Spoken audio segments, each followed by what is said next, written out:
And today we have one of the most prolific DJs in the city. That is a world-renowned name. Four Corners. What's poppin' with you, bro? How you doing? So this is like my biggest, most important investment I think that I've made. And I'm like I said, I'm the most excited about it. Yeah. Let's talk about Being that. black in China is different. It's different. Yes, sir. The last time I was there I've been there a few times, but I would say the last time I was there, I think it was like 2019. Okay. And I brought my brother with me. I was on tour doing clubs, and he does photography and videography. Mm-hmm. So I got him to come with me and capture it, and just to roll with my bro.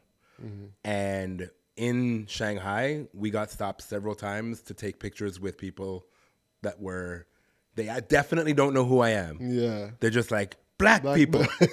Yeah. And they take pictures like,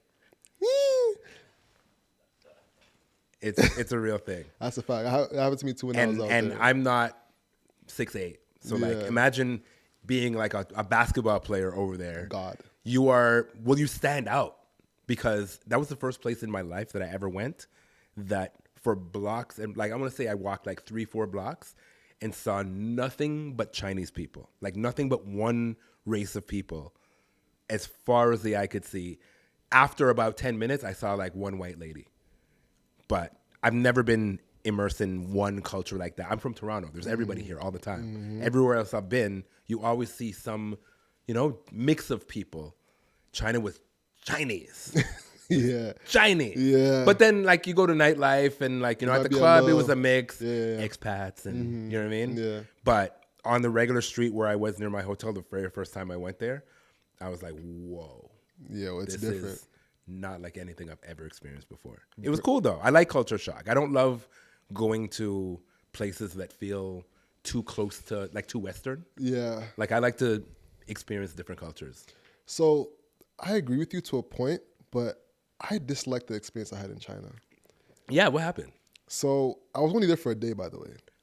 And I was there for a layover to go to Thailand. Okay, but you took time and you went into the city. I took time, went to the city, Okay. really went to the malls, went to different restaurants, tried food. Like it was like a pretty immersive experience for a day. Okay. And when I was walking around, the eyes I was getting was definitely strange. Mm-hmm. People thought I was the athlete. Like I went into Foot Locker, they were like, a real one. Yep, literally a real one. Yeah, exactly. Then one thing happened that always caught my eye, what you're saying with the pictures. Uh-huh. So my bum went to the ATM to get some cash out. So I'm standing like right behind him, but with my back turned to him, of course, because he's at the ATM. Yeah. So as I'm standing there, people are like walking past and like snapping pictures. And then this one girl had a whole plan. Her and the girl had a plan. So one girl walked ahead and then tried to do like a little swivel like with her phone, try to like turn around quickly. And then the other girl came behind me and they was doing like a Not cool. Not cool. Like, you know what I'm saying? Which is weird because they're trying to like, almost like pet, zoom yeah, you, like you know not cool. Like if you want to take a picture, come and say hello and say hi. Attempt to have even if you don't speak English, just like motion. Can we? Exactly. At least some level of politeness. Exactly. So that kind of rubbed me the wrong way. Yeah. But then I asked if I want to take a picture. I'm like, yeah, picture. And then people started joining in. Oh like, no, yeah. People started swarming, bro. Yeah. Then all of a sudden, people started running from anywhere. Like, I'm telling you, it's facts. You let one person, yeah, and the rest of them see it, be like, oh, it's open season now. Exactly. Yeah, man. So that was very weird. And the thing is, too, in China, there's not much water. Did you notice that when you were in China? What do you mean? Bro, there was like, for example, the vending machines had no water in it. It was all like juice. bottled water. Bottled water, water open. Like they didn't have water open like that when I was in China. I don't know that I noticed that. Yeah, and the other thing too, bro, is that there's no Google or Facebook. That's a big one. I know you. Oh yeah. Their government locks that down things on the internet very much. So most people that I know there are all using VPNs. Exactly. Yep. So getting from the airport to our hotel was a challenge because we actually had it printed out, bro. Like printed out the directions to try and get there. And then we gave it to the taxi driver. And then on the highway, he was like, do I go this way or go this way? Like, and we're like, how do you know? Exactly. So like, yeah, it was a challenge, luckily our boy had a work phone. So he snuck the GPS on the work phone and then, we finessed it. But I definitely have a different travel experience than most because I'm always traveling as an artist. Yeah. So there's like certain things like that, like the ride from the airport to the hotel or whatever is handled. So I don't generally have to navigate those kinds of things. Swag. So I thankfully don't, run into the roadblocks that I have though. Like when I travel on my own, like there was one time, bro, I was in Singapore and I had a few days in between gigs. I was playing like one gig in Singapore and then another one in Singapore. And I had like some time in between. And they just hooked me up at the hotel for the time. But I was talking to one of my brethren in New York and he's like, he goes to Asia all the time. He's like, bro, why don't you go somewhere? It's so cheap to fly around in Asia once you're there. And I checked online and like every flight to other countries were all like $100, $150. So I kind of just spun the wheel in my head. I was like, okay, well, where can I go? And I landed it was in between Bali and Thailand. And I was like, well, I don't really want to go to Bali by myself and just go chill on a beach. So let me go to Bangkok because it's like a big city. Let me go experience something. And I went, did not know there was a massive demonstration, like protest happening against the government. And all of the transit was shut down. And nobody speaks English there, by the way. So I had to find my way from the airport to the hotel without any English, without a printed out anything. I made it. It took me a while. Yeah. And then a lot of the streets were all blocked off and stuff. Because of the protests. Yeah. I was there for 2.5 days, I think. But I ended up having a good time. How'd you finesse that? How did you make your way back? What was like the strategy you developed? Honestly, I just looked at signs and figured it out. Like because I'm well traveled, I guess the instincts kicked in, but like I just had to figure it out. I just had to figure it out. That's a dope story, man. But it makes me like, it's like a survival thing that like, yo, I did that. Like, I'm not out in the wilderness, like in the woods or something, killing raccoons to live. But like, I figured out how to move in a city where nobody spoke English for 3 days. That's pretty big. Yeah. That's pretty big. Listen, when I was in Thailand, I got lost for a minute, and I was like, what am I going to do? Like, this might be it. Luckily, there was the tuk-tuk, so I just took a tuk-tuk back, and it was solid. But, like, that's impressive, bro. You know, what's interesting about that is that from China to Thailand, the difference the people showed was crazy. Well, that's the thing. We kind of think of Asia as like one thing. Homogenous, yeah. It is not. It's each country is very distinct. Very different. It's just like Europe as an example or Africa is like different countries, completely different cultures, different vibes, everything. Yeah. Even though the people may look similar. So who was the worst? Who was the worst who gave you the worst reception? In Asia? Yeah, in Asia and in Europe. Asia. I've had no bad times in Asia, man. Honestly. Really? Asia's been pretty good to me. Europe, I went to Bulgaria one time. Don't go to Bulgaria. I'm just don't go to Bulgaria. Worst. Wow. Worst. I felt like I was the only black person in the country. Yeah. And everybody hated that I was there. Wow. I was with my girlfriend at the time. She's part Bulgarian. Okay. But she lived there like over a decade prior to our trip. Mm-hmm. And she had really, really, really red dyed hair at the time, like flaming red. So she stood out. I stood out. They looked at us like, what the hell are you doing here? Wow. The entire time. And she speaks Bulgarian, but dated. Like her accent is not sharp because she hasn't been there. Yeah. So as soon as she started to talk, you could tell they're looking at her like, nah. Otis. They're like, nah. Yeah. Like imagine going to Yard with a fake Jamaican accent. People are going to look at you like, no. You don't know. In Jamaica, nope. Then you don't even have to go to them. By the time you walk close to them, they look at you and you're like, that's exactly what it was. Yeah, they saw us. They looked at her. They looked at me. They looked at her. They're like, nah. Yeah. The reception for everything was just no. Yeah. That's interesting, bro. But man, that's a blessing though, you know. And ladies and gentlemen, welcome back to the episode of Hustle Over Everything. This is the podcast where we receive stories, tips, and tactics from entrepreneurs who have done it. I'm Alex, and today we have one of the most prolific DJs in the city. That is a world-renowned name. Four Corners. What's popping with you, bro? What's popping? What's popping? You gonna mash up your own things, bro? Jeez. Look at this, bro. Ladies and gentlemen, I just dropped the mic. but it's all good. It's all good. It's all MV7 good. built to last. Exactly. Most definitely. Yo. So, let's get into your story, man, because Yes. I find it very interesting. And one question I'm not going to ask you is how you became a DJ for the Raptors. I know you get asked that a million times. Every single time. You know, If you want to know that, it's on the internet. Just Google it. just Google it, you know. I want to start off with a segment that we are introducing to the pod. Okay. A new segment. And that segment is called Deal or No Deal. All right. You ready for this? I'm ready. All right, so here's the situation.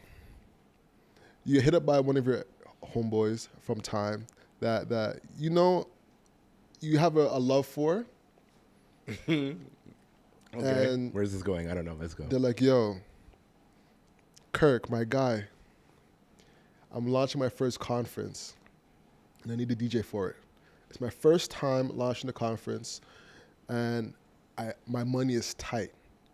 But yo, we go way back. Can you do it for me for free? Okay. The next one, I got you, hands down. But this one, I need it for the free. Deal or no deal? Wait, what? Aren't they? They're both free? No, the next time I got you. Next time. Okay. Next time I got you, I'm gonna pay you. Oh, next you're time. saying deal or no deal? No deal or no deal on For that the first scenario. one, on the first one, deal or no deal. This is my brethren. This is your brethren from time. Say less.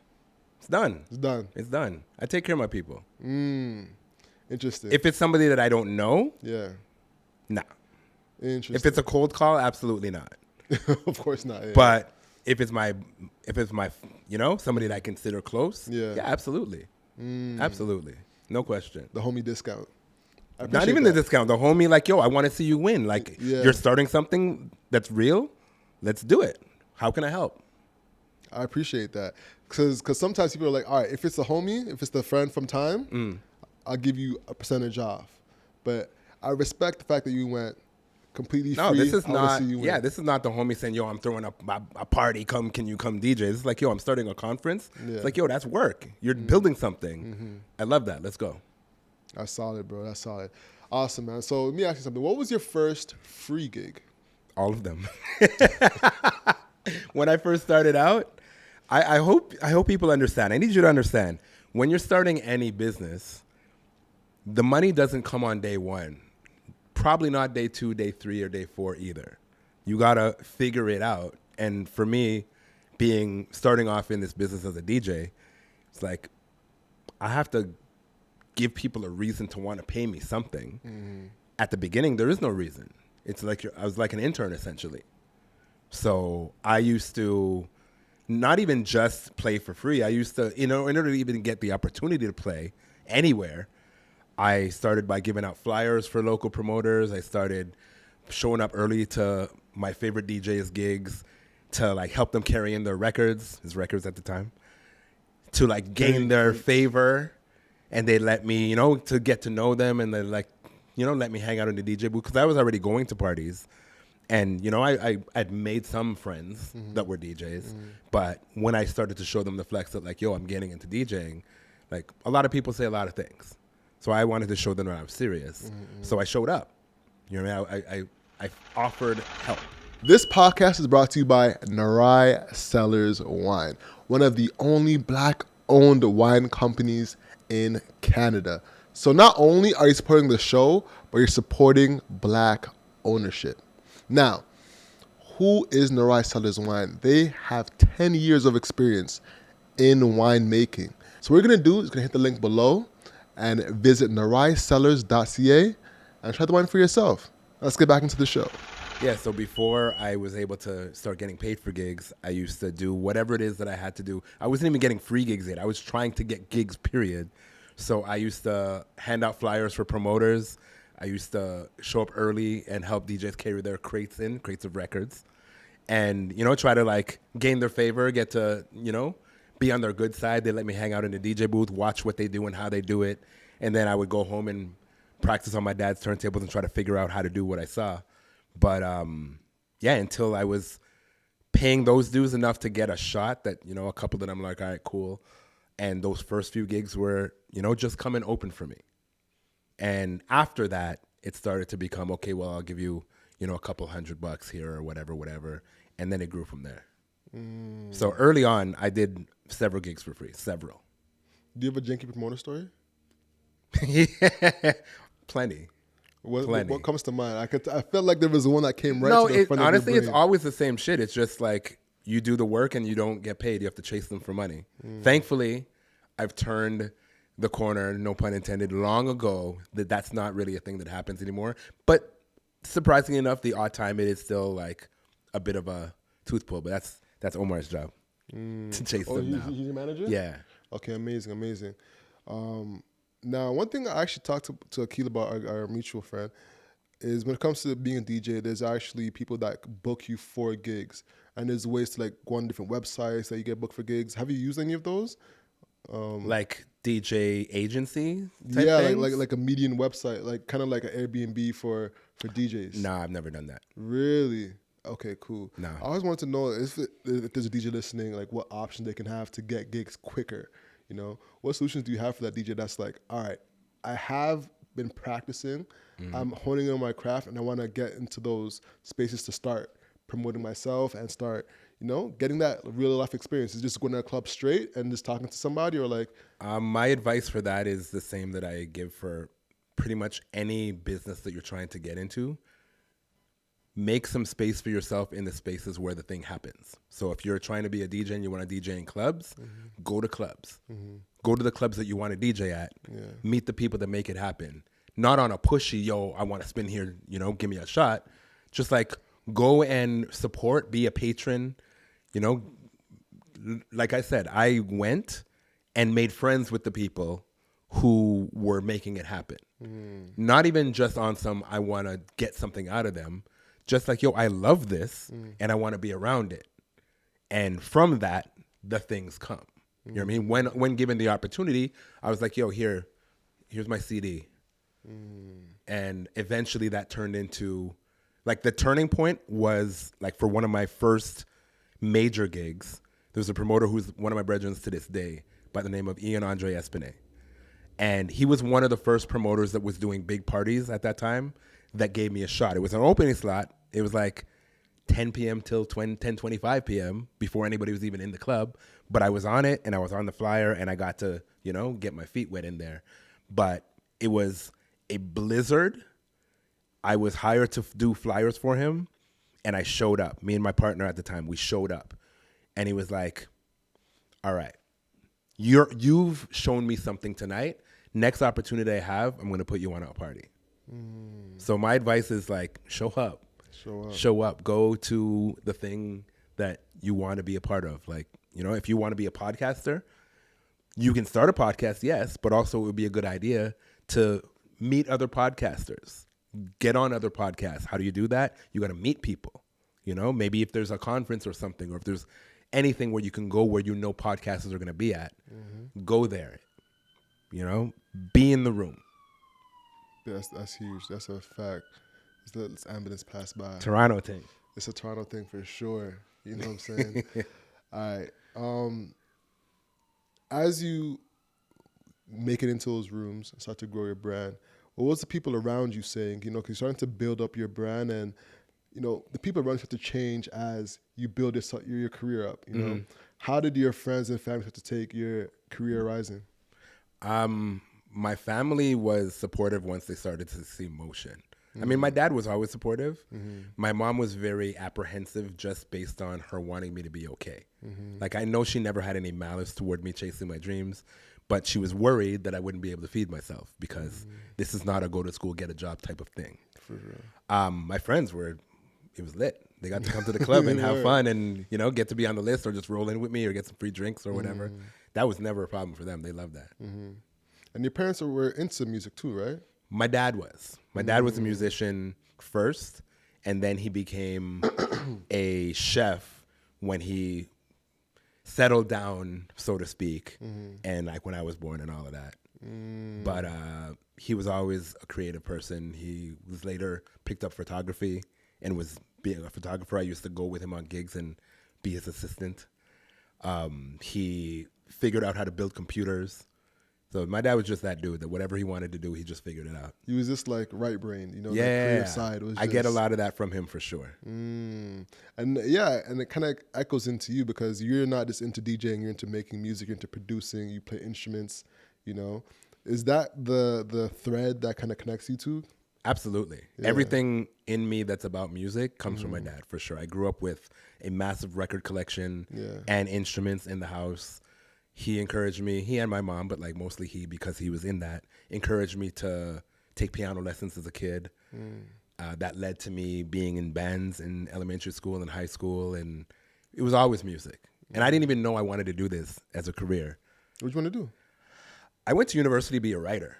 Really? Like through high school, I was a gifted writer, so my teachers always told me, and were like always kind of funnel me in that direction. They're like, yo, you should be a writer, like creative writing, poetry, journalism, something to do with writing, because I just had this thing with words. And when I was graduating high school, I had no idea what I wanted to do, so I went to York University for journalism. Yeah.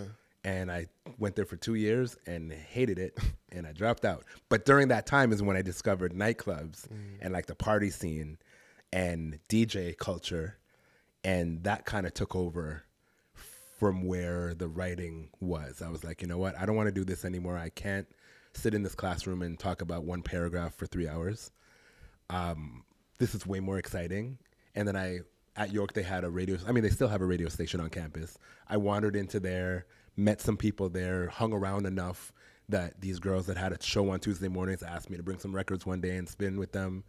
And then I ended up being a part of that show. And all of that was just like for the love of what it was. I didn't even know that it could be a career at that point. I was just like so fascinated by it. And it led me to be like, you know what? At some point, I was just like, this is what I want to do. I hear that, man. And your pops passed about like 4 years ago or 5 years ago now? 9 years ago, almost 10 now. 9 years ago. Yeah, this year's going to be 10 years. 10 years. Yeah. Man, do you ever heal from that, honestly? Recently, yeah. Yeah? It took a while. I actually started therapy 2 years ago, just over 2 years ago. Yeah. And my main reason for going was I knew I needed to deal with that. Because he was my hero. He's my guy. And like I never really I recognized that I didn't really properly process it. And the thing that was really messing with me is like I was starting to realize that I was being distant to my family, especially my older family members. And I could like rationalize, I'm like kind of putting up a wall so that if and when the time comes that they pass, it's not going to hurt as much. And I knew it was messed up, but I still couldn't find the strength to pick up the phone or to go visit as much as I knew I should. And eventually I was like, you know what, I gotta man up and deal with this. So I was able to find a therapist that like I liked on the first try, which was amazing. Wow. And the reason the way that I was able to find a therapist like that is like my daughter's mom actually is a therapist now. She used to be in banking. She changed careers. I asked her for a recommendation because she knows me very well. So I was like, yo, who do you know in your field that you think I would vibe with? I want a black male of Caribbean descent that is near my age, because I don't want to have to explain stuff that just, I don't want to spend time explaining, the way I was brought up or culture. I just want to be able to talk. And she gave me a few options, but she's like, yo, but this one, I think you would really vibe. And I linked him first, and immediately we hit it off. And to this day, that's who I talk to once a week. Man, that's but like that really helped me push through the processing of my dad's passing. And now it's like, obviously I'm still sad. Obviously I still miss him, but I don't feel the same way that I did before. I know that I've like dealt with it much better now. And it's more happy memories than there are like resistance at this point. So necessary. Go to therapy if you're not in therapy. It's so dope. And like beyond that, it's helped me in like a whole bunch of other ways that like I did not even anticipate. Wasn't my plan. I just wanted to deal with this. And from it, all this other stuff started to come up and help me evolve into the person that I am today, which is like very different than I was 2 years ago. Yeah. No, it's beautifully said, man. It's a metaphor that I usually have that's called like the truck metaphor. Okay. When it comes to therapy, is as especially as black men, I told you this to you, Isaac, we're driving around our truck, and as things happen to us, it hits against our windshield and we catch it, and you're like, I can't deal with this. throw it in the back of the truck. You know, and then you get another thing, and just get another one, throw it in the back of the truck. And you just keep throwing. Gets heavy. And before you know it, it gets heavy, and it's weighing you down, and your truck is going at like a mile per hour speed. And you're like, what's going on? Why am I feeling this heaviness? And then you finally go to something like a therapy, get yourself to express yourself, and you let it all out, you know? You gotta offload that shit. You gotta offload that shit, bro. You gotta offload that shit. I'm very, very happy to be able to say that I've offloaded most of it. Yeah. I'm not all the way there yet, where I feel like I'm still a work in progress. Yeah. But like where I am now compared to where I was before I started, I'm a whole different person. And you're gonna keep getting those rocks. Yeah. You know, so and then, like, the rocks don't stop. the rocks don't stop. They don't stop. But like now when they come, I deal with them different. I don't throw them in the back anymore. I handle them. I handle it. You handle it. You look at it. I handle it. Space and like, yeah. I feel you. I see you, rock. You know what I mean? I feel, yeah. Took that thing back on the road. Word. Whip that shit. You know what I'm saying? That's a fact. Yeah. And it gives you like a calmness almost. You know, because you realize that I've dealt with this rock before. You know? And There's no rock that I can't handle. Yeah, calm is a great word. I feel so calm. Yeah. And like at peace. Now I like what they say is Zen. Like that's what I think it is. Like I'm not a Buddhist monk or anything at that level, but I definitely feel like when people ask me, you know, how you're doing, how things going or whatever, I'm like, yo, everything's calm, yo. Yeah. Everything is smooth. Like, no, it's not perfect, but what is perfect? Define perfect. I'm walking in my purpose. I'm being intentional in what I do and where I go and who I spend my time with. Things are lovely. Yeah, Things are calm. Was it calm for you when you first started DJing at the Raptors? No. Super not calm. Super not calm. Very chaotic. Yeah. Well, it was like a combination of things because, number one, the role had not been defined. I was the first one to do it. DJ. First sports DJ in Canada. Damn. We were figuring it out as we went. The only reason why they even considered it is, now I'm telling the story how I got to be the Raptors DJ. See how I didn't ask you? You see that? I see what you did there. I see what you did there. So, I'm not gonna. I'll breeze over it. But like the suits, the higher ups, the decision makers at Maple Leaf Sports saw DJ Irie, the Miami Heat DJ, who I will always give ratings to because he's the OG. He's like the originator of this. They went to a game in Miami. They saw him performing at the game, and they were like, "Yo, this is dope." They didn't say dope. I don't imagine they said dope. They said, "This is great. This is fantastic. We would love to have this in Toronto." But clearly they're not in touch with the culture, the DJ scene. They wouldn't know who to pick. And thankfully, the stars were aligned that a gig that I took, which was DJing in-store at Roots Canada, which was like my first steady paying DJ gig ever. I was doing an event for them. I don't like how you made me tell this story. I didn't. I just asked you if it was Touche. or not. Yeah. Long story short, the VP of marketing saw me there. We exchanged information. She loved what I was doing, me and my partner at the time. And we got the opportunity to start DJing at the games. And it was a new thing. They didn't even really look at what Miami was doing. They were just like, okay, this is Toronto. What are we going to do? They set up a folding table in one of the tunnels where people walk back and forth. And we're like, all right, let's figure out what music you're going to play and how. And it was nerve-wracking because not only had I never played in a room that big before, and the echo is crazy. Like, I have a speaker right beside me, a monitor speaker is what we call it, to like have the direct sound, because if I'm listening to the speakers up top, they're so far that the sound travel, it takes time. So like there's lots of speakers, there's mad echoes. There's no way I could accurately mix records that way. So I never played a room that big. And also there wasn't really a plan. Yeah. Like it was just, they had my managers at the time was a different manager, not Omar. She would just be like sitting there with a headset on, be like, okay, they said play music, play something right now.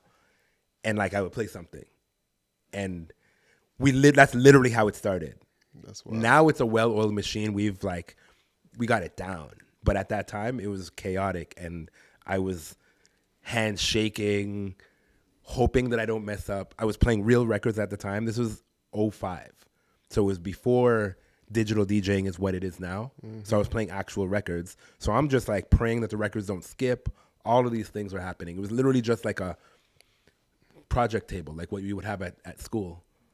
Foldable joint. The foldable Yeah, table. like folding table. Wow. Like with a skirt on it. Yeah. Everything about it was mad bandulu, but we made it work. from that to where it is now, where I have like a whole LED spaceship type DJ booth in the arena. Nice, man. So you're like one of like the forefathers of creating that DJ space for Toronto when it comes to the Raptors. And what's challenging about that is there's no guardrails. So, but there's a lot of risk if you mess up anything. But high risk, high reward. That's a fact. That's a fact. So you must have been stressed out of your mind. Yeah, the first few games, definitely. Yeah. And then getting through the first season felt great. And then it was like, I hope they call back. I hope they call back. I hope they call back. And then they called back and did it again, but expanded on the role. Yeah. And after a few years, it just became a given that because I'm like on a yearly contract, even to now, like I'm a contractor. I'm not an employee of Maple Leaf Sports. Oh, okay. My company is contracted by their company. Okay. So every year I get a contract and I resign. But at this point, it's like, it's a formality. At that time, it was like, please. Please. Because I didn't know, like, we didn't have anything to gauge it against. It was just like, do they like it, yes or no? And are they willing to continue to spend this money and figure this out, add this extra thing that they never had before? But they saw the value in it. They saw the value in me, and they kept it going. The more subscribers we have, the better the guests get. So please hit subscribe. Let's get back into the show. How has your perspective on sports and entertainment changed over the years when it comes to working and DJing with the Raptors? A lot. Because again, like I said, when I first started, it didn't exist in this country. Yeah. We made it up Yeah. and we figured out ways to make it work and add to the experience of people coming to a game and enjoying the sport that they came to watch. But seeing where it has evolved to, it's almost like, why was it not always a thing? Because if you're going to have music at sporting events, which there always have been music since the beginning of time, but like earlier on, I guess there would have been bands, like marching bands or whatever at football and stuff like that, or college basketball, they have the school bands and stuff. But as things got to the point where it's like, music being played through speakers, it only makes sense that the person choosing the music is a curator of rooms with music. And who better to pick for that than a DJ, who our job literally is innately to read the energy in a room and play the right music at the right time. So that now seems like, well, duh. Right. But like back then, it was not that. Now at this point, most professional sports teams have DJs or some form of a music curator who is an expert. But at that time, which is not even that long ago, it was like almost unheard of. To be fair, though, even when I was DJing in store, that was not a regular thing that time either. Like, I'm the first DJ that I know of that DJ'd in a store on a regular basis. Now it's, you go at any mall anywhere in the world and you might see a DJ. Yeah, they need to bring more of those because some of them store musics be horrible. Yeah. Oh, man. The ones that don't have DJs that are like big enough stores, they just don't want to spend the money. For sure. And maybe gyms too. Some gyms could use some DJs because gym music, Lord have mercy. Oh my days. You ever forget your headphones and go to the gym and you listen to that music? That is horrible. You want to hear something wild? I don't think I've told this story. I had a gig at a gym every Thursday afternoon. It was at Spadina and King and Spadina, I think. There used to be a gym there. The owner of the gym was also a part-time DJ. He saw me at a Raptors game and asked me if I would be interested in DJing at his gym. And I was like, something about it just told me, I was like, all right, let me give it a shot. I never thought of that being a thing. But also, this is early enough in my career that I wasn't DJ. Although I was already the Raptors DJ, that was still very fresh. And like, I was DJing in clubs, but I was still like looking for like, what else could there be? Especially after the Raptors thing came out, I was like, this is way more than just nightclubs. Let me explore different options. So he asked me to come DJ in the gym, and they actually had a cool DJ booth set up because he's a DJ. So he set it up proper. And I was DJing there for a bit. One of the trainers there was also a nightclub promoter. And we got to, building, and he had an opportunity to book a DJ for a small room inside the government nightclub. Do you remember the government? Of course. Come on now.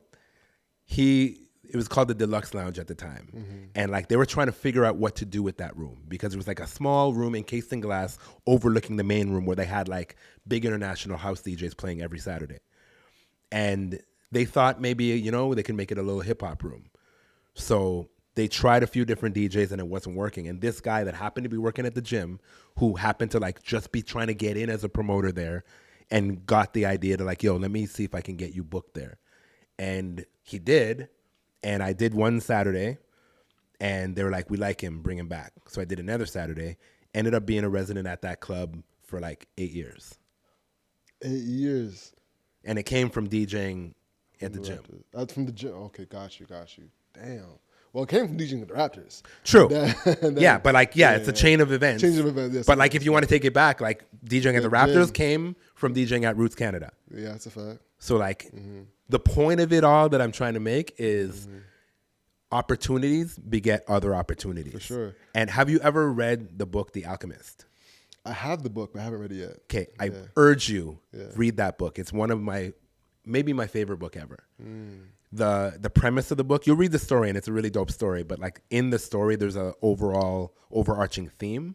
And the lesson of it is the universe is always conspiring to lead you to where you need to be, but you have to listen. You have to like be in tune. You got to be in the right vibration and like be open to what they call in the book omens, good omens. I call it following your gut. Yeah, omens. Omens sounds. I don't like that. Right, but like the idea of it that I took is like, yo, following your gut, following your intuition. Like, if something feels like, you know what, I should try that. Do it. Don't question it. Do it. There's a reason why you feel that way, and like I felt like the reason why I took the Roots gig was one of those things. The reason why I took the gym gig was one of those things. Yeah. And these things always led me to something else. Yeah. I never planned to be an in-store DJ. And that was never my end goal. I didn't even know it was an option. It wasn't until it was. But that ended up landing me one of the biggest deals of my life. And then this other situation, which was like DJing in the gym, again, I did not know that was even a thing. But something about it was like, yeah, let me give it a try. And that led me to like my first major club residency. And like arguably my DJ career in clubs started in that room. Wow. I cut my teeth there. Like I really learned to walk in that spot. Yeah. We have a phrase called bridge of incidents. Shout out to Owen. Where each step you take creates its own bridge to its own thing. And you can never copy anybody else's path because everyone else is creating their own bridge throughout their own journey. That's it. Most definitely, man. That's a real thing. I can attest to that. My whole life is that. That's beautiful, bro. All right, so now,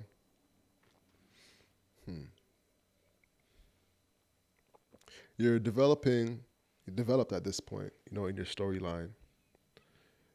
Where do you kind of go from here?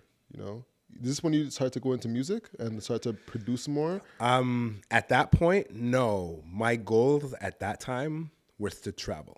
I wanted to tour. I always wanted to, even when I first got into DJing and I had my mentors that I looked up to, the guys that I used to help carry records into the club and like be a fly on the wall in their DJ booth. I always wondered why so many of them were local. And I don't mean that in like a bad way. I'm just like, I had seen evidence on YouTube and other stuff that like, yo, there's DJs that like fly around and play different clubs in different parts of the world. It's like, how come my guys don't do that? And I got to realize that like, no, they didn't want to because they were killing it here. They were the top dogs here. And like everybody's path is different. What everybody wants out of things is different. So I was like, well, that's cool for you and you're blessed. Cool. But I want to do this. So I was starting to try to figure out, well, how do I travel? Like, how do I get booked? I'm getting booked like crazy in Toronto now. But how do I get booked in Montreal? How do I get booked in Vancouver? How do I get booked in Edmonton, Calgary. And then beyond that, how would I get booked in the States? How do I get booked in Europe? And I really wanted to DJ in Europe. I don't know what about it really just drew me. I think it was like just culture shock. I was like, I really want to go somewhere that's different. And I don't know if I was ready for Asia yet. So I was like, Europe, France, Spain, like these places seem cool. I see them on TV. I see them on the internet. I would love to be able to go experience those things. But like, I want to go DJ. I don't want to just go. I want to go DJ. How do I do that? And that was my main focus at that time. And I finessed it. I figured it out by connecting with people. Like my first contact in Canada to travel, where there's these promoters in Vancouver named G-Man and Risk. And they were killing shit. They were like the big dogs out there doing all the biggest parties. And I saw a couple DJs that I knew from Toronto would get flown out there. So I was working at Rogers Wireless Customer Service at this time. That was my day job. And I remember spending my time at work while on the phone emailing those promoters and other promoters trying to like get on. And I just shot my shot. And those promoters in particular were like, I spoke to the main guy who was doing the bookings. And he was like, don't know who you are. I'm not going to book you. So I was like, okay. So I just kept working on what I was doing here. Hit him again after I got the Raptors and like things were starting to move and I was starting to like build a little bit of name. He was like, okay, I started to hear about you, but still like there's not really much reason. So here what? I'll pay you $500 for you and your partner. I had an MC at the time. $500 flat. You got to fly here on your own. You got to get your own hotel room. So I was like, okay, hold on. And I checked what that cost. And it wasn't going to work. Like a flight for one person back and forth to Vancouver was like $800. So it would be $1,600 for us to fly there, plus whatever it cost for a hotel. And we were not making bank at the time. So I was like, all right, you know what? Respectfully, I'm not going to be able to do that just yet. But I'm keep a pin in this. And then got my weight up a little bit more and then hit him up. He's like, okay, no, I hear you guys are making noise. We'll fly you out. Still pay you $500, but we'll fly you out and we'll put you in a hotel. So me and my brethren flew out and split $500, but we were excited to do it because, these guys put us on a plane to come go play at these big-ass clubs out west. We're getting out of the city. It's happening. And from there, the next step was, oddly enough, I met a dude from Belgium on MySpace. On MySpace. Yeah. Wow. And before that, there was a promoter in Edmonton that one of his brethren there in Edmonton was Polish and had some links in Poland. Somehow we ended up going to DJ in Poland. That was my first time in Europe. DJ'd all over Poland, drove all over the country. Again, felt like the only black people there, but we did that shit. And after that, on the way back, we stopped in Barcelona and spent 3 days there just chilling. I got home. I was like, that's it for me. I've seen too much. I cannot ever be happy with just being in Canada anymore. So I just like tried to figure out, like make contacts, get this to happen. Met my boy Jay Psar on MySpace. Finessed the situation to just fly myself and my partner over to Belgium to play for whatever. We paid for the flights. We were like, whatever you can pay us, just pay us. Played in some like little shitty bars and whatever, but we were in Europe. Did that a few times. Started making a name. He was able to connect us with a promoter in Paris. I didn't know at the time, but Paris is like the center of this shit. Like if you were, especially at that time, if you were killing it in Paris, you were good everywhere. Because in every club everywhere in the world, there's always a French guy. In the management, in the bookings, like there's always a French guy. They really are deep in the club business. So played this gig in Paris, and from there it just like spiderwebbed out to everywhere. Yeah, that's they call that the piñata. Yeah. Yep. You keep swinging. That's the one piñata that knocks everything out. Paris was it. Paris was it. And the place that we played was this place called Gibus, Gibus. It's not there anymore. But it was a legendary hip-hop club that prior to being a hip-hop club was a legendary, like, rock venue. So, like, this shit went back to, like, the 60s or some shit. And it was very, very famous. We didn't know anything. We just went. Killed it. They brought us back a few times, and the legend started growing. But at that time, that was a long way to tell you. At that time, my focus was just travel. Yeah. I wasn't thinking about making music. I was thinking about anything but travel. I want to DJ everywhere. 4 corners of the world. Love it, bro. And you actually manifested that from the naming yourself that and Yes, sir. going through with it.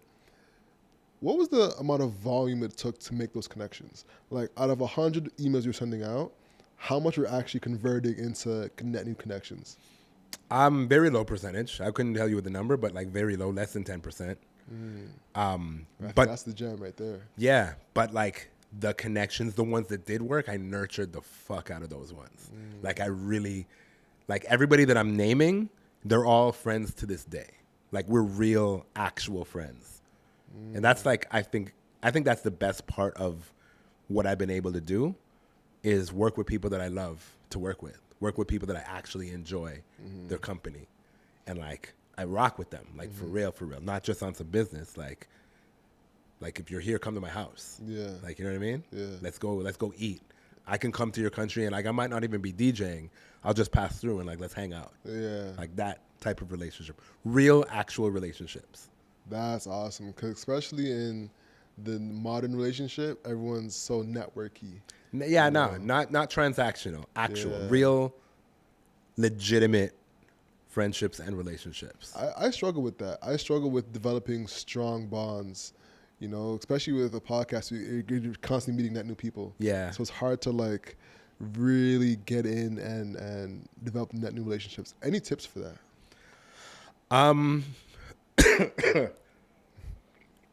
I don't know. For me, it's just like be myself. Just like authentically myself. I'm not ever putting on any kind of front.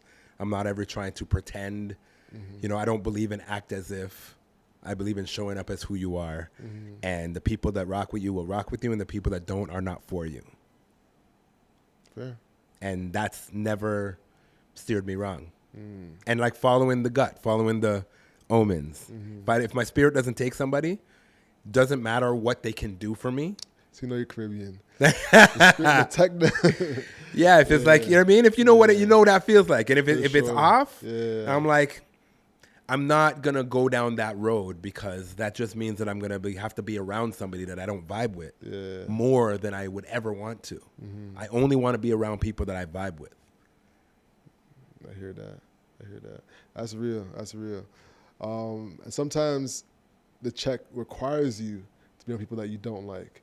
Do you neglect the check for people to be around people you don't like, or you're like, all right, I'll get it done for the check? I would be lying if I said I'd never neglected my feelings for the check, but I don't make a habit of it. And at this point in my career, I don't do it at all. I would rather not. But I remember having conversations with promoters like early days, like I was DJing at maybe 2 clubs. And if I did not have one of those gigs, it would really hurt my pocket. But I remember specifically being like, yo, don't disrespect me. I would rather sit at home and not DJ anywhere than to come here to be treated like this. And I've had to call some bluffs. And I've left certain situations that were not right for me based on my reasons. Like I have my path, my trajectory, where I want to go with my career and how I want to feel as a person.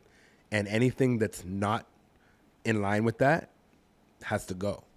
So like I've walked away from, you know, I talked about the government was like my first big residency. I walked away from the government because there was a point where I wanted to expand what I was doing and DJ at more clubs and play more music. Like what I did there, they wanted a hip hop night. Why it worked is because I played everything. Like I was literally playing everything. And no other room in the whole club. There was like 7 rooms in this mega club. Every room had its own specific style. My style was open format, mixed bag, whatever. You're gonna hear, you know, the hardest hip hop, you're gonna hear rock, you're gonna hear Motown, you're gonna hear like whatever vibe, wherever the vibe went, that's what it was gonna be. And I put it together in such a way that like not a lot of people were doing at that time. They then moved me to a bigger room, and that room started to turn. The promoter in that room really wanted it to be an all hip hop room. So he was pushing for that. And I was like, that's not what you promised me. We were doing fine in the small room. You said coming to this big room, I would just do what you do. And then it wasn't that. And I had to make a choice. Do I continue? And then they put it on the air. It was on the radio, live to air. So now my music is getting played around the city, but it's not it. As much as I love hip hop and as a hip hop kid, I didn't want to be branded as just a hip hop DJ because being black DJs playing hip hop, it cut off other options for you because racism, straight up. Like there's no other way to put it. You can't shake that stigma or what was a stigma at the time because they would say things like, okay, well, no, we can't have you play here because you don't fit the vibe.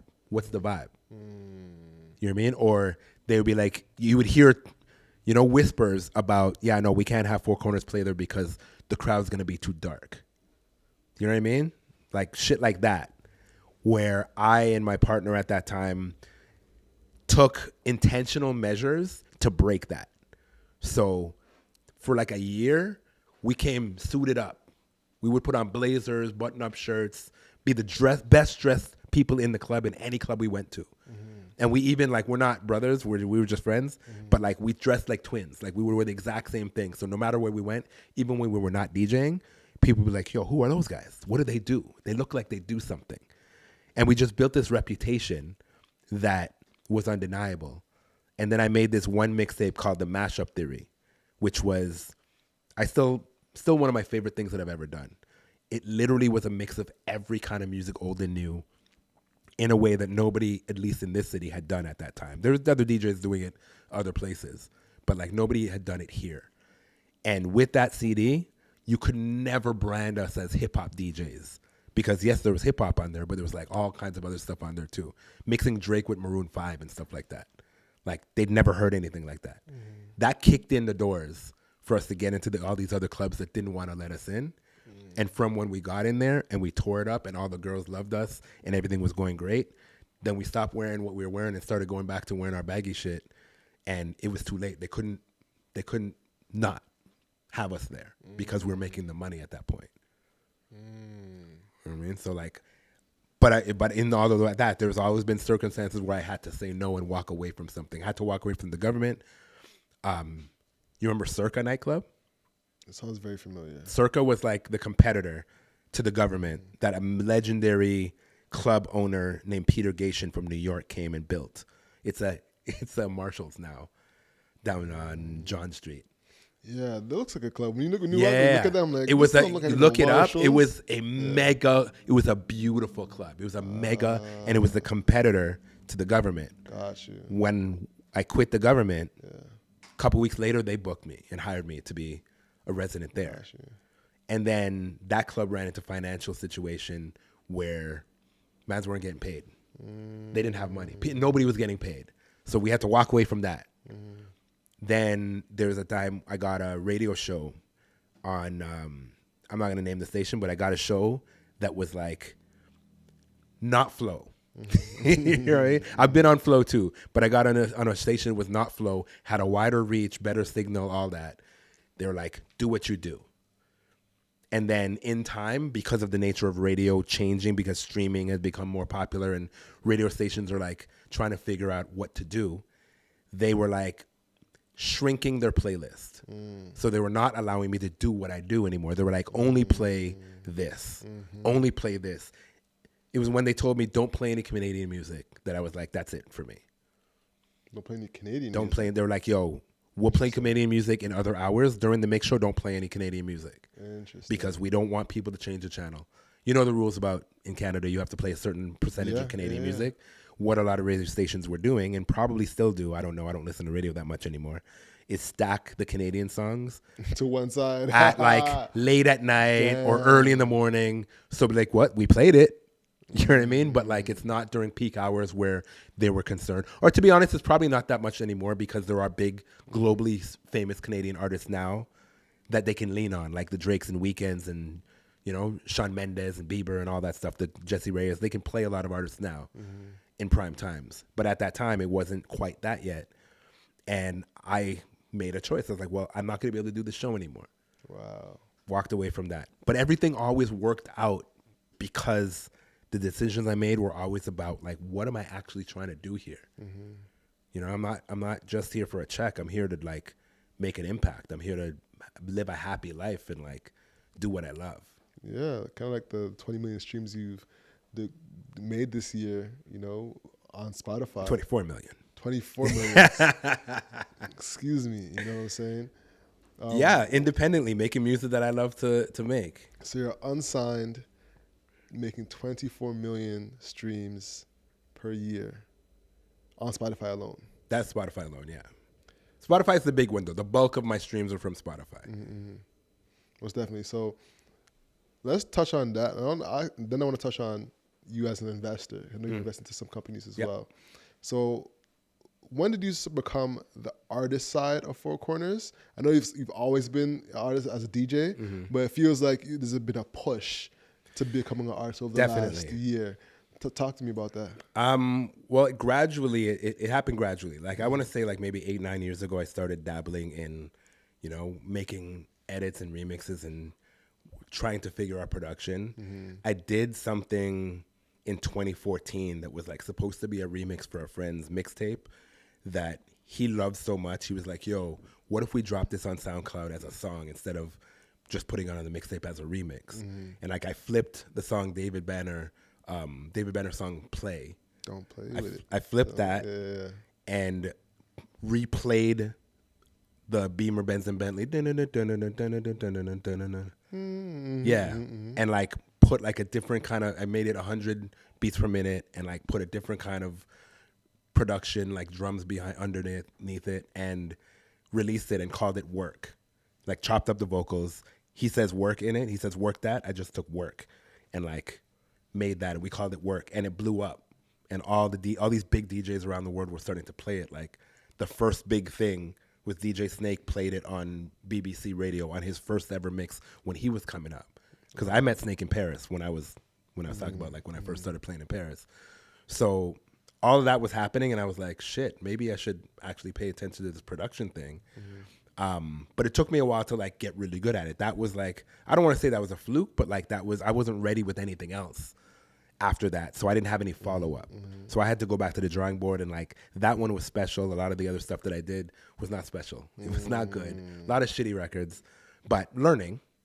And then I would say the real decision maker was like 2019 when I put out a couple of records that I was like, no, I feel good now. I feel good enough to stand on this. And really, you know, I'm not a DJ that kind of makes music. Like I'm a producer and an artist from henceforth. And I just never look back. And it's still, you know, it took a few years to like really get going. But the more you do something, the more reps you get in, the more, you know, the 10,000 hours and all that. It's showing up. Started to really show up. And now I feel great about the music that I make. And I'm getting the feedback from people that, you know, it's impacting something. It's doing something out there. Most definitely. How did the relationship with you and Connor come about? We met online on Twitch during the pandemic. On Twitch? Yeah, yo. That's crazy. A mutual DJ friend, or not a mutual friend, my DJ friend, Andre 905, came across a song that Connor did with Idris Elba during the pandemic and sent it to me. And at first I ignored it because I didn't even see the email. I didn't take it in properly. And then he called me and was like, no, you got to check this one out. This guy's from Toronto. He did a song with Idris Elba and it's dope. And I checked it out. I was like, yo, it is dope. At that time, this pandemic, we're all trying to figure things out. And I started doing this podcast, a live podcast on Twitch with my homie DJ Alizé, who's based in Edmonton. And we would just interview artists. And Connor was the first artist that we interviewed on there. We hit it off, stayed in touch, just kept talking, and we're like, oh, we should, you know, make a song, or we should make some music together. And we ended up remotely making a song called Marathon and put it out, and it was like doing okay at first, and then it started to really pick up steam. When it hit 1 million streams is the day that I flew. He lives in Las Vegas. He's from Markham, but he lives in Las Vegas and had not been to Canada throughout the whole pandemic. He was pretty much stuck there. I mean, it's not a bad place to be stuck. Not a bad place to be stuck. But he's not even a party guy. So like he's outside of Vegas. Got you. But I went and visited him. I happened to be in Phoenix and realized, well, the song's going to hit 1 million this week. So I went to Vegas and we met for the first time in person at that time. And since then we just like kept building and kept working on stuff. And yeah, it's grown. And then Marathon is my biggest stream song to this point. It's like 21 million streams at this point. That's insane, bro. And we made that as, thank you, and we made that as internet friends. That's crazy. It's the power of the internet, right? Yeah. All right, so let's cap off on your investing. You know, what have been some of the best investments you've made? Well, the most promising one that I'm most excited about right now is a company called Muse. It's a digital Web3 platform for musicians. So it's a startup. It's in development right now. Partnered with the CEO of it her name is Alina. She goes by Alien U online. And the idea came from, she's been in the Web3 space for a while. She was actually a part of a company called Liquid Marketplace that what they did was take high valued collectibles and put them on the blockchain for people to own pieces of. So like super expensive Pokemon cards or, you know, sports cards or whatever, like a LeBron James rookie card as an example that regular you and I would not be able to afford because they're, it's $1 million card or whatever it is. The concept of this company was to be able to allow people to like essentially buy fractions of the ownership and own it together. And Logan Paul got involved in this company and like helped grow it. It's still going, but she jumped out because she's not passionate about Pokemon cards. She's a music person. So she came to me and a few others with this idea of like, yo, what if we did this, took this technology and applied it to music, to videos, to experiences, and allowed artists to be able to monetize better than the streaming services allow for, but also to be able to connect directly with fan bases. Because like the way that works, if somebody buys your digital token, your NFT, so to speak, you have their information now. You can contact them. You can link them directly and be like, yo, thank you, Alex, for buying this. If you were somebody who like bought a few things, I could be like, yo, Alex, you're a real one. Here's free tickets to my show when I come to your city. So like that's the premise of this platform. It's called Muse. It's going to be launching this year. And I'm the most excited about it because I think that it's a great, great idea for artists and also for music lovers, because you can get involved in the artist that you love's career and actually help them, progress. Because what you do, it's similar to like buying a t-shirt or whatever. The artist actually sees more money than if you stream their music on Spotify as an example. Because I don't know if you know what we make from streams. It's like it adds up. Yeah. But only when you're getting into the millions. Yeah. So like for an artist who's getting, 10, 20,000 streams per song, they're not going to be able to live on that. At all. Not even close. Yeah. And how does it work with features on streaming too? Like, is there like a split that happens with a song and then? Yeah, that's all in the paperwork when you make the song and you make those decisions amongst the people that are involved in making the song. Yeah, I feel you. Yeah, but like the way that it'll work on Muse is similar. You make those decisions, but like instead of fractions of a penny, you're going to be splitting up like actual dollars. So you can see money for real. And like you as a music fan, if you discover an artist that's like, on the come up, and you really like what they do, you can actually put some money down to be a part of their journey. You'll be able to like be in communication with them, but also you adding to that helps them. It's kind of like Patreon, where like that helps them to be able to do this full time versus only sometimes. If you really love it and you want them to give you more, you can help them get there versus, I get it, they got to work their day job, so they can only do this sometimes, and maybe they drop a project every 2 years or something. It's like you can actually help artists progress. Yeah, and you can sell it yourself too, no? Yeah, there's a secondary ownership of that. Like if you want to, if you get on with an artist super early and they blow up, now having that is valuable because there's like a limited amount. And if you want to part with it, you can, and the artist also gets a commission on that exchange. Exactly. So everybody wins, honestly. So this is like my biggest, most important investment I think that I've made. And I'm like I said, I'm the most excited about it. That being said, that wraps up the podcast. The podcast is what you can't control.